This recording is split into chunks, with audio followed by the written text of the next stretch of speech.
ആയിട്ടാണ് കാണുന്നത്. പറയുന്നുണ്ടെന്ന് തോന്നുന്നില്ല. ഞാൻ ട്രാൻസ്പോർട്ട് മന്ത്രിയായിരിക്കെ അന്ന് കേന്ദ്രം ഭരിച്ചിരുന്നത് വാജ്പേയി സർക്കാരായിരുന്നു. അന്നത്തെ ഉപരിതല ഗതാഗത വകുപ്പ് മന്ത്രി ഖണ്ഡൂരിയായിരുന്നു. അദ്ദേഹത്തെ കാണാൻ പോകുമ്പോൾ അദ്ദേഹം വളരെ നല്ല രീതിയിലാണ് അദ്ദേഹം പെരുമാറുന്നത്. ഞാൻ തുറമുഖ ഷിപ്പിംഗ് മിനിസ്റ്ററെ കാണാൻ പോയിട്ടുണ്ട്. അദ്ദേഹം വളരെ നല്ല നിലയിൽ ചർച്ച ചെയ്തിട്ട് കാര്യങ്ങൾ ചെയ്തു തന്നിട്ടുണ്ട്. ഒരു സംസ്ഥാന കേന്ദ്ര ബന്ധത്തിൻ്റെ ഭാഗമാണ്. ഇപ്പം അങ്ങനെയല്ല. മുഖ്യമന്ത്രി പറയുമ്പോൾ രാഷ്ട്രീയമാണെന്ന് ആരും പറയണ്ട. ഇത് രാഷ്ട്രീയമല്ല. ഞാൻ രാഷ്ട്രീയം മാറ്റി നിർത്തിക്കൊണ്ട് ഞാൻ പറയുന്നു, ഒരു പൊതുപ്രവർത്തകൻ എന്ന നിലയിൽ, ഒരു മന്ത്രി എന്ന നിലയിൽ വളരെ നിഷേധാത്മകമായൊരു സമീപനമാണ് കേന്ദ്രമന്ത്രിമാരിൽ നിന്നുണ്ടാകുന്നത്. കാര്യം കേൾക്കൂ, കേട്ടിട്ട് നിഷേധിക്കൂ. കേൾക്കുന്നതിന് മുമ്പ് നിഷേധിക്കുന്ന കേട്ടിട്ടുണ്ടെങ്കിലും നിഷേധിക്കാൻ വേണ്ടി നേരത്തെ എഴുതി കൊടുക്കാൻ പറയും. നേരത്തെ എഴുതി കൊടുത്തേച്ച കൊണ്ട് ചെല്ലുമ്പോഴത്തേക്ക് നിഷേധിക്കാൻ റെഡിയായിട്ട് നിൽക്കുകയാണ്. നോ എന്ന് പറയാൻ.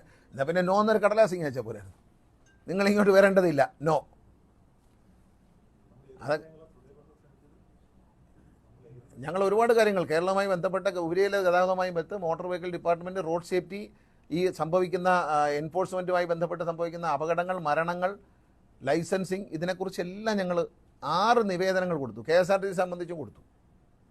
KSRTCക്ക് പുതിയ വണ്ടികൾ വാങ്ങാൻ സമ്പത്ത് തരണം. കാരണം വെച്ചാൽ 15 വർഷം കഴിഞ്ഞ് എല്ലാ വണ്ടിയും സ്ക്രാപ്പ് ചെയ്യാൻ ഉത്തരവിറക്കുമ്പോൾ അതിനനുസരിച്ച് നമ്മളെ സഹായിക്കണ്ടേ. ഞാൻ മുമ്പേ പറഞ്ഞല്ലോ, പ്രൈവറ്റ് ബസ്സുകാരുടെ കാര്യത്തിൽ പറഞ്ഞു, രാത്രി വണ്ടി ഓടിക്കും പറയുമ്പോൾ നമ്മളൊരു ഒരു ജനാധിപത്യത്തിലൊരു നീതിബോധമുണ്ട്. അപ്പോൾ അത്തരം കാര്യങ്ങളിൽ കേരള KSR എല്ലാ വണ്ടിയും സ്ക്രാപ്പ് ചെയ്തേരെ എന്ന് പറയുമ്പം അതിനനുസരിച്ച് എന്തെങ്കിലും സഹായം തരണം. അല്ല, നമ്മൾ ആജ്ഞാപിച്ചു മറ്റുള്ളവർ അനുസരിച്ച് കൊള്ളണം എന്ന് പറയുമ്പോൾ അതിനുള്ള സഹായം ചെയ്യാനുള്ള മര്യാദ കാണിക്കണം. അത് പറയുമ്പോൾ ഇല്ല എന്ന് പറയുക. എന്നിട്ട് എല്ലാ വണ്ടിയും സ്ക്രാപ്പ് ചെയ്തേക്കുക എന്ന് പറയുക. അപ്പോൾ 50,000 കിലോമീറ്റർ ഓടാത്ത ഫയർഫോഴ്സിൻ്റെ വണ്ടി സ്ക്രാപ്പ് ചെയ്യണം. നിങ്ങൾ ആലോചിച്ച് നോക്കുക, ന്യായമോ അന്യായമോ? ഫയർഫോഴ്സിൻ്റെ വണ്ടി എല്ലാ ദിവസവും രാവിലെ എടുത്താലും ടൂർ പോകത്തില്ലല്ലോ.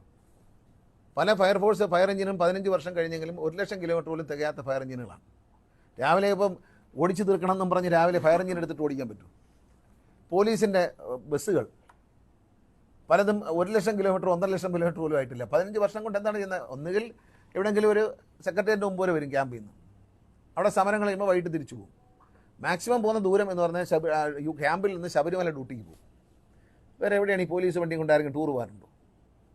ബസ്സുകളെ 1,50,000 കിലോമീറ്റർ പോലും ആകാത്ത ബസ്സുകൾ കണ്ടം ചെയ്ത് കളയാൻ പറയാണ്. ഒന്നുമില്ല, അതിനൊരു മെക്കാനിക്കൽ ഡിഫക്റ്റ് ഇല്ല, പൊല്യൂഷൻ പ്രശ്നമില്ല, ഒന്നുമില്ല. പക്ഷേ സ്ക്രാപ്പ് ചെയ്തേക്കുമെന്ന് പറഞ്ഞിട്ട് എല്ലാം സ്ക്രാപ്പ് ചെയ്തേക്കും. എന്നാൽ എന്തെങ്കിലും സഹായമുണ്ടോ? ഇതൊക്കെ വളരെ മോശമാണ്. കാരണം ഒന്നും തരില്ല എന്ന് തീരുമാനിച്ചിട്ടുണ്ട്. നമ്മൾ ശരിക്കും കേരളത്തിലെ ജനങ്ങളെ ശ്വാസം മുട്ടിക്കുക എന്നുള്ളത് തന്നെയാണ്. ഇത് ബാധിക്കുന്ന ആരെയാണ്? ഭരിക്കുന്ന സർക്കാർ മാറി മാറി വരും, പക്ഷേ ഭരണകർത്താക്കളും മാറി മാറി വരും. പക്ഷേ നമ്മൾ ഇത്തരം കാര്യങ്ങളിൽ ഒരു കേന്ദ്ര സംസ്ഥാന ബന്ധത്തിൽ ഒരു ചെറിയ മര്യാദയാകാം. അത് പറയേണ്ടി വന്നതിൽ വലിയ ഖേദമുണ്ട്. കാരണം ഞാനതിൻ്റെ അനുഭവം നേരിട്ട് അനുഭവിച്ചുകൊണ്ട് ഞാൻ പറഞ്ഞു. ആരായാലും അത് മതിയല്ലോ. ഈ ഒരു കലത്തിലിരിക്കുന്ന ചോറെല്ലാം ബന്ധമെന്ന് ഞാൻ 1 or 2 ചോറെടുത്ത് നോക്കി നോക്കിയാൽ മതി. എല്ലാം കൂടി വാരി ഞെക്കണ്ട. മനസ്സിലായല്ലോ? അതൊക്കെ വളരെ ഒരു കേരളത്തിൽ താമസിക്കുന്ന ഒരു പൗരൻ നിലയിൽ ഞാൻ പറഞ്ഞല്ലോ, വാജ്പേയി സർക്കാരിൻ്റെ കാര്യത്ത് ഞാൻ ഈ 2 മന്ത്രിമാരെ കാണാൻ ഞാൻ പോയിട്ടുണ്ട്. അവരുടെ സമീപനം വളരെ മാന്യമായിരുന്നു, അവരുടെ മറുപടി വളരെ നല്ലതായിരുന്നു. അവരുടെ രാഷ്ട്രീയം പറയുകയല്ല. അത് കഴിഞ്ഞ് മൻമോഹൻ സിംഗ് സർക്കാരിൻ്റെ കാലത്ത് ഞാൻ പോയിട്ടുണ്ട്. വനമന്ത്രിയായിരിക്കെ ഞാൻ പലപ്പോഴും ജയറാം രമേശ് അടക്കമുള്ള മിനിസ്റ്റേഴ്സിനെ കാണാൻ പോയിട്ടുണ്ട്. അവരുടെ രീതികൾ വളരെ നല്ലതായിരുന്നു.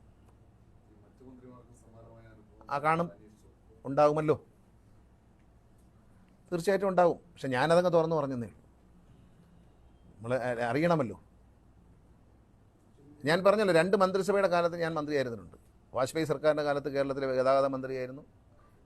മൻമോഹൻ സിംഗിൻ്റെ സർക്കാരിൻ്റെ കാലത്ത് വനം മന്ത്രിയായിരുന്നു. ഈ 2 സമയങ്ങളിലും ഞാൻ പോയിട്ടുണ്ട്. ഇത് 3ാമത്തേതാണ് ഞാൻ പോകുന്നത്.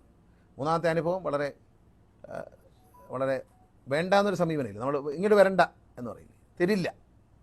കൊച്ചു പിള്ളേരൊക്കെ പറയില്ല, ഞാൻ നിനക്ക് തരില്ല എന്ന് പറഞ്ഞു. ആ നിലയിൽ കാണരുത്. ഇത് ഒരു രാജ്യം ഭരിക്കുന്നവരാണ്, പക്വത, നമ്മളെക്കാളൊക്കെ പക്വതയും കാര്യങ്ങളും വേണ്ടവരാണ്.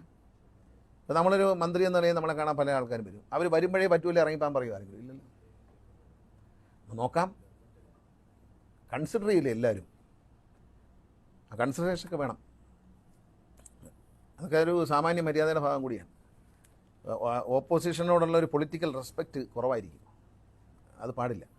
പ്രതിപക്ഷ ബഹുമാനം എന്ന് പറഞ്ഞൊരു മര്യാദ എല്ലാവരും പുലർത്താറുണ്ട്. കേരളത്തിലെ ഇന്ത്യയിലെ ഏത് രാഷ്ട്രീയ കാര്യങ്ങൾ എടുത്തു നോക്കൂ, അവരെല്ലാവരും പ്രതിപക്ഷ ബഹുമാനം പുലർത്തിയിട്ടുണ്ട്. അതിലൊരു